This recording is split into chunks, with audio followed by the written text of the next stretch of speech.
गुज़िश्ता कई सालों से पाकिस्तान एनर्जी क्राइसिस का सामना करता चला आ रहा है। एनर्जी क्राइसिस की बहुत सी वजूहात मौजूद हैं, जिनमें से हम कुछ को बयान करेंगे।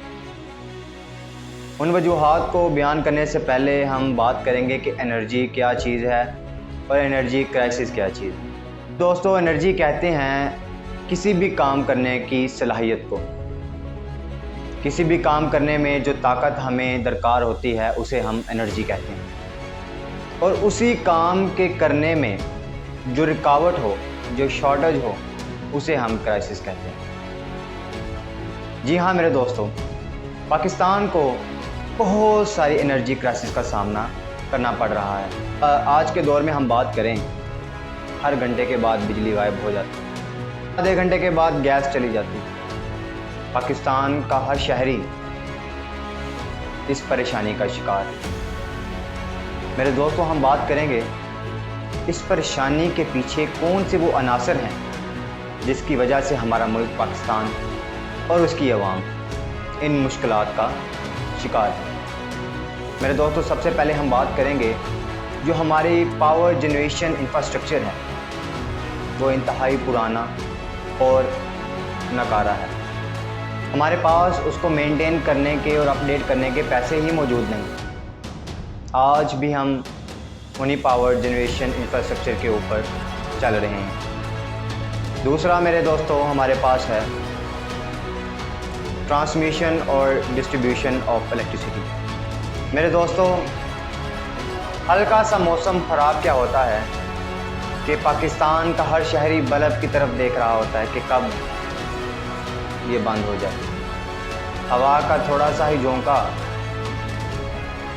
और पानी की कुछ बूंदें पाकिस्तानियों के लिए मुश्किलात का बायस है। कैसे? जैसे ही वो पानी का टुक्का नीचे ज़मीन पर गिरता है, फ़ौरन से हमारी लाइट चली जाती है।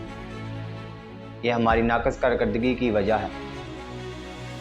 मेरे दोस्तों, उसके बाद हर थोड़े से वक्फे के बाद बिजली चोर मौजूद हैं जिन्होंने गैर कानूनी तरीके से बिजली हासिल की हुई।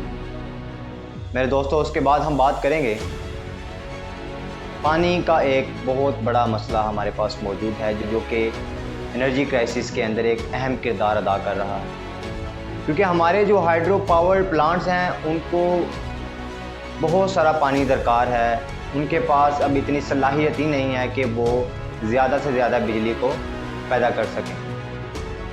फिर मेरे दोस्तों, उसके बाद दिन ब दिन आबादी के अंदर इजाफा एनर्जी की डिमांड कर रहा है।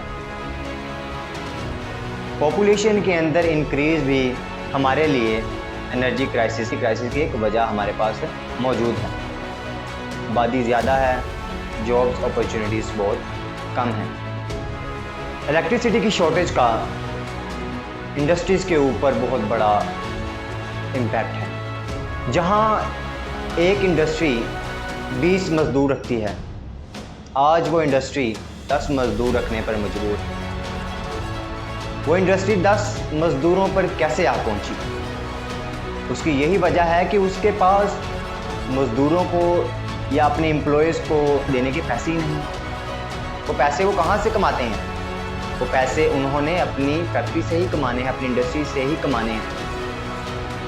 अब उनकी इंडस्ट्री ही नहीं चल रही बिजली की किल्लत की वजह से, तो वो कैसे 20 एम्प्लॉयज़ को सैलरी दे सकेंगे?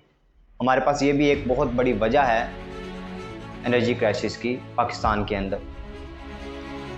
सबसे आखिर में हम बात करेंगे पॉलिटिकल इंस्टेबिलिटी। हमारे मुल्क के अंदर जो सियासी अदम इस्तेहकाम है वो भी एक एनर्जी क्राइसिस के अंदर अहम किरदार अदा कर रहा है। जब कोई नई हुकूमत आती है तो वो पिछली हुकूमत के प्रोजेक्ट्स और उनकी बनाई गई पॉलिसियों को चेंज कर देती है। जब उन पॉलिसियों के अंदर रद्द-ओ-बदल किया जाता है तो डेफिनेटली कुछ मुआहदे, कुछ प्रोजेक्ट्स अधूरे रह जाते हैं।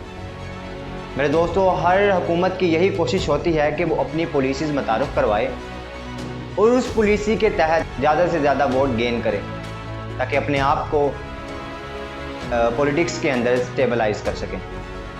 अगर हमें आगे बढ़ना है, आगे हमें इन क्राइसिस के ऊपर काबू पाना है, तो सबसे पहले हमें हमारे पॉलिटिकल स्ट्रक्चर को बेहतर बनाना होगा, हमारे पॉलिटिक्स को बेहतर करना होगा, हमारे सियासतदानों को मुल्क के लिए सोचना होगा। अगर इनके इंटरेस्ट नेशनल इंटरेस्ट से ज़्यादा ज़रूरी हैं तो डेफिनेटली हम तरक्की करने की बजाय पसमानदगी की तरफ जाएंगे।